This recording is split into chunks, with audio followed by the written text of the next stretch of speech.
What happens when a woman who has spent 6 decades defying every expectation, breaking every rule, and reinventing herself more times than anyone can count, sits down for what should be a victory lap interview, only to have her entire legacy reduced to punchlines about her age and her appearance?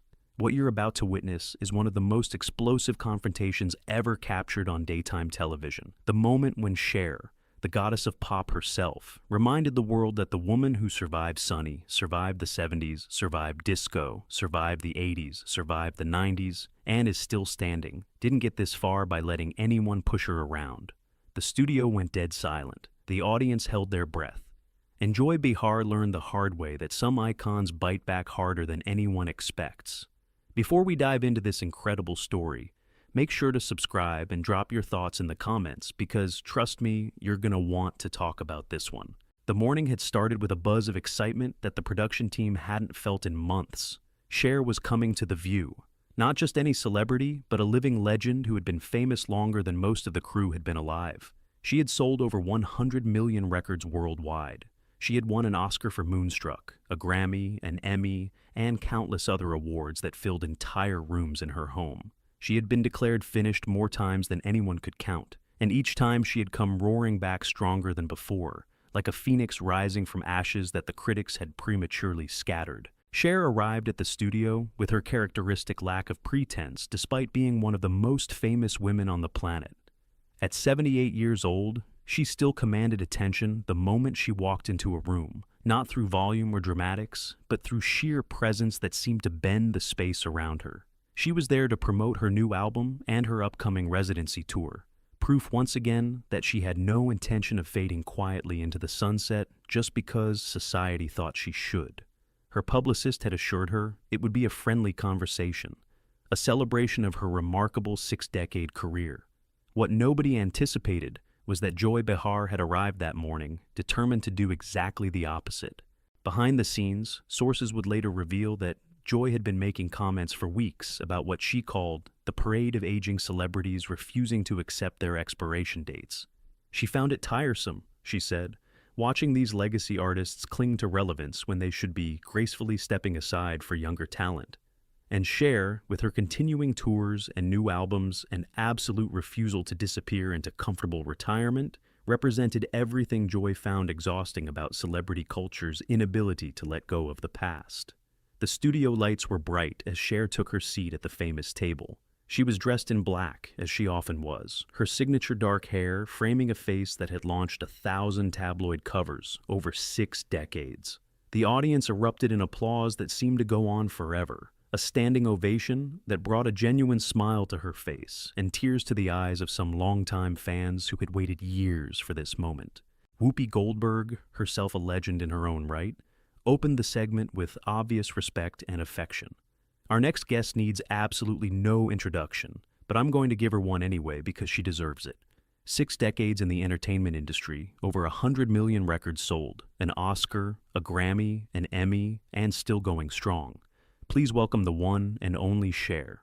The applause continued as Cher settled into her chair with the ease of someone who had done this more times than she could possibly remember. Well, thank you. That's very sweet. I've been watching you all for years, so this is fun for me too. Sarah Haynes asked about the new album, and Cher's eyes lit up as she discussed the music, the collaborations with younger artists who had grown up listening to her songs. The joy of still being able to create something new after all these years, when so many had written her off. She spoke with the candor that had always defined her public persona, unfiltered and completely unapologetic.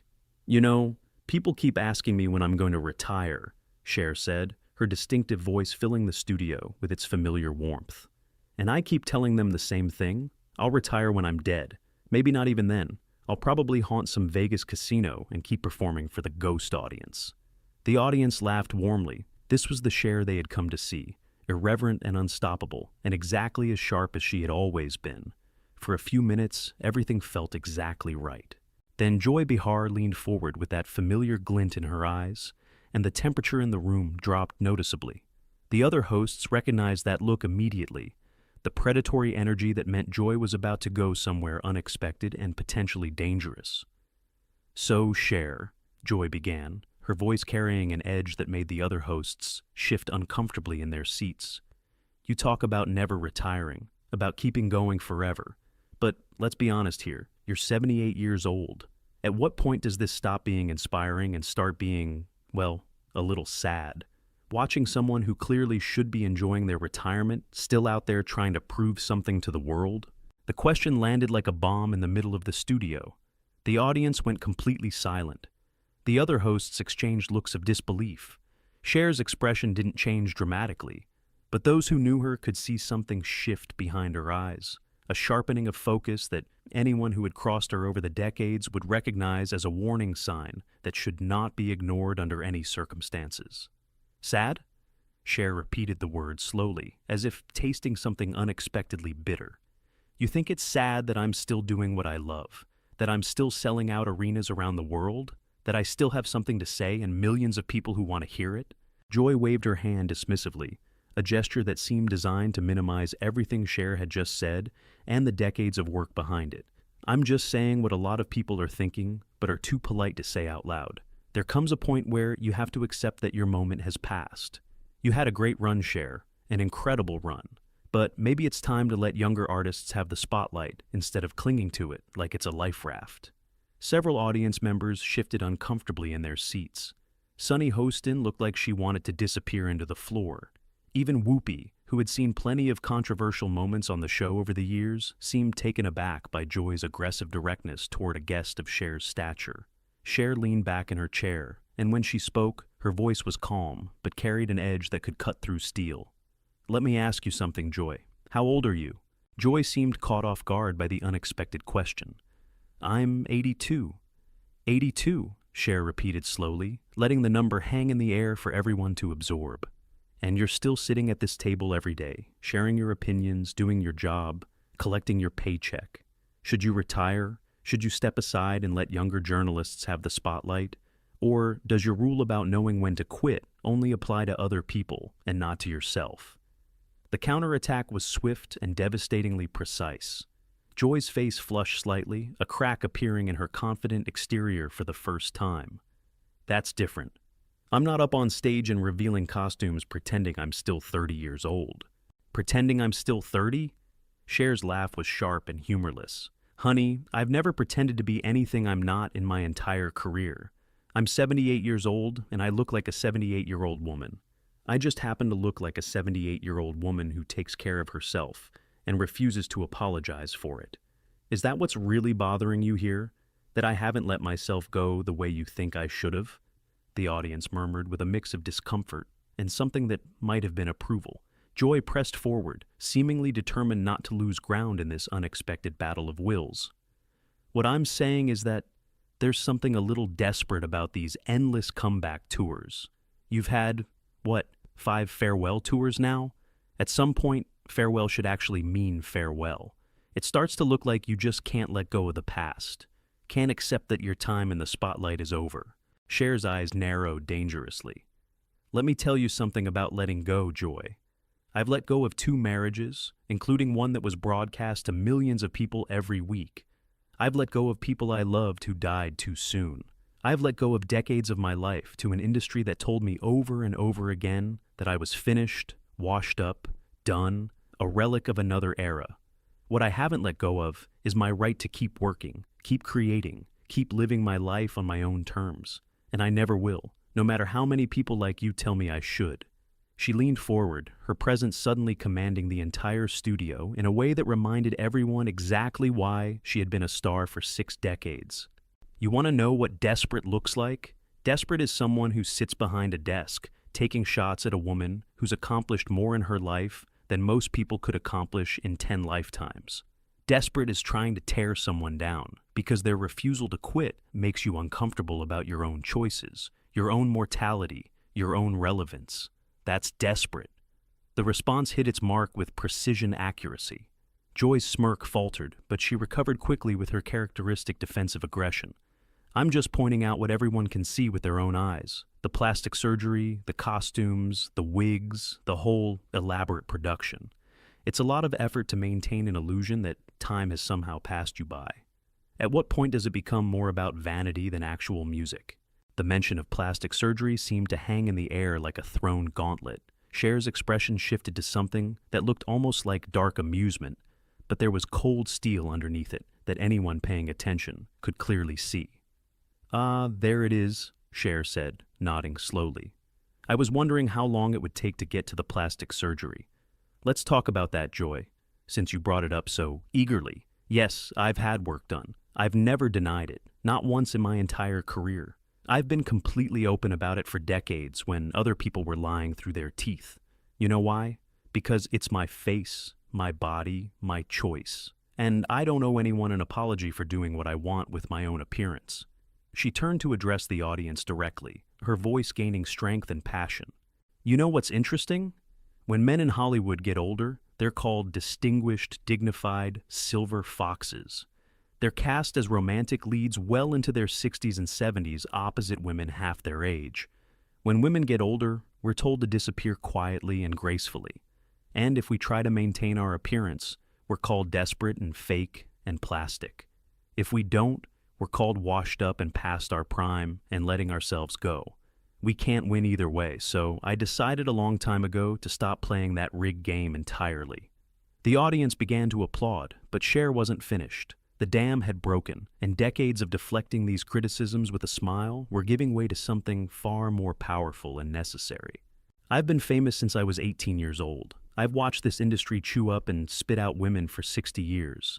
I've seen talented, brilliant women told they were too old at 30, at 40, at 50. Women who had so much more to give, pushed aside to make room for the next young thing. And I decided early on that I wasn't going to let anyone else define my expiration date. Not the studios, not the critics, not the tabloids, and certainly not people like you, who think their opinion should dictate how I live my life." Joy tried to regain control of the rapidly deteriorating conversation. "But don't you think there's something inauthentic about all of it? The wigs, the costumes, the elaborate productions? Is that really you up there on stage, or is it just a character you've created to hide behind?" Cher's laugh was genuine this time, but it carried a bitter edge that cut through the studio like a knife. "Inauthentic? Let me tell you about authentic, Joy. Authentic is growing up so poor that my mother had to leave me at an orphanage for a while because she couldn't afford to feed me. Authentic is being told I was too weird, too ethnic looking, too different to ever make it in show business. Authentic is having dyslexia so severe that I couldn't read a script properly until I was in my 40s, and having to memorize everything by having someone read it to me over and over again. That's authentic." She paused, her voice dropping to something more intense and personal. "The wigs and the costumes, that's armor. That's what I built to protect the authentic me from a world that was constantly trying to tear me down. And you know what? It worked. I'm still here. How many of the people who said I was finished are still relevant today? How many of the critics who wrote me off are still being talked about? I've outlasted them all, every single one of them. And I did it by being exactly who I wanted to be, not who anyone else thought I should be." The studio was completely silent now, hanging on her every word. Even Joy seemed to be processing the weight of what had just been said. "But let's get back to your question about letting go," Cher continued, her voice gaining a painful intensity. "You want to know about letting go? I stood at Sonny's funeral after spending years watching the media turn our divorce into entertainment, into jokes, into punchlines that followed me everywhere. I stood at that podium and eulogized the man I had loved and hated and loved again, the father of my child, while cameras captured every tear for the evening news. That's letting go." Her voice cracked slightly, but she pressed on with determination. "I watched my child struggle with their identity for years before coming out as transgender, and I stood by them when half the world had opinions about my parenting, about my family, about decisions that were none of their business. I didn't handle it perfectly at first. I made mistakes. But I learned and I grew, and I supported my child through one of the most difficult journeys a person can take. I've buried friends, lovers, colleagues. I've said goodbye to more people than I can count. So don't you dare sit there and lecture me about letting go. I know more about letting go than you could learn in 10 lifetimes." Joy opened her mouth to respond, but Cher held up her hand with an authority that silenced the entire room. "No, you've had your say. You've questioned my relevance, my authenticity, my appearance, my right to keep working. Now you're going to hear mine. She stood up, her full presence commanding the studio in a way that reminded everyone exactly why she had been a star for 6 decades. I started performing when Kennedy was president. I've survived Vietnam, Watergate, disco, Reagan, 2 Bushes, and everything in between. I've had #1 hits in 6 consecutive decades. 6. Do you know how many artists have done that in the entire history of recorded music? I can count them on one hand and have fingers left over. And you want to tell me it's time to step aside? Her voice was rising now, filled with the kind of passion that had powered her through 60 years of hits and heartbreaks. I've sold out tours that younger artists would kill for. My songs are still played on radio stations around the world every single day. I have fans who are 18 years old who discovered my music on TikTok. I have fans who are 80 years old who bought my first album when it came out in 1965. I connect generations, Joy. I bring people together. What exactly do you do besides sit at this table and criticize people who actually create things? She turned back to Joy one final time, her gaze unwavering and fierce. I've been counted out more times than I can remember. After Sonny and Cher ended, they said I was finished. After the 70s, they said I was finished. After the 80s, they said I was finished. After Believe, they thought it was my last hurrah. And every single time, I came back stronger. Not because I had something to prove to them, but because I had something to prove to myself. Because giving up was never an option. Because I love what I do too much to let other people's opinions stop me from doing it. She gathered herself with the kind of dignity that only comes from having survived everything life could throw at you. The question landed with devastating precision. Joy's face had gone red, and she was gripping her pen so tightly her knuckles were white with tension. I'm asking legitimate questions about celebrity culture and aging in the entertainment industry, Joy said, but her voice had lost its earlier confidence and bravado. No, you're not, Cher fired back without hesitation. You're doing what people have done to me my entire career. You're trying to put me in a box, trying to tell me what I should be, what I should do, when I should quit, how I should look while doing it. And I have the same answer now that I've had for 60 years. No, I won't. I'll do what I want, when I want, for as long as I want. And there's nothing you or anyone else can do about it. She turned to the audience, her voice softening slightly, but losing none of its power. I want every woman watching this to hear something important. You do not have an expiration date. You are not past your prime just because society says so. You have the right to keep working, keep creating, keep living your life exactly how you want to live it, no matter how old you are. Don't let anyone tell you when to quit. Don't let anyone tell you what you should look like or how you should act at any age. That's your decision and yours alone. The audience erupted in applause that seemed to shake the walls of the studio. Cher acknowledged them with a nod before turning back to Joy, her expression shifting to something that might have been pity. You know what the difference between us is, Joy? I've spent my life building things. Albums, tours, movies. A career that spans 6 decades. I've created joy for millions of people around the world. I've given them songs to dance to cry to fall in love to. What have you built? What will you leave behind? A collection of insults and hot takes that nobody will remember a year from now? She shook her head slowly. I feel sorry for you, Joy. I really do. Because somewhere along the way, you decided that tearing people down was easier than building them up. You decided that cynicism was the same thing as sophistication. But all you've really done today is show everyone watching exactly who you are. She gathered herself with the kind of dignity that only comes from having survived everything life could throw at you. And who I am is someone who's going to walk out of this studio, get on a plane, and perform for 20,000 people who paid good money to see me sing. And then I'm going to do it again tomorrow night and the night after that, and for as long as I damn well please. Because I'm Cher, and I don't quit. I never have, and I never will. With that, she walked off the stage with the same confidence that had carried her through 6 decades of fame. The audience erupted in thunderous applause, and Joy Behar remained at the table, looking like someone who had just learned a very difficult lesson about picking fights with living legends. What do you think about this incredible confrontation? Was Joy Behar out of line, or was she just doing her job? Drop your thoughts in the comments below, and make sure to subscribe for more stories that will absolutely leave you speechless.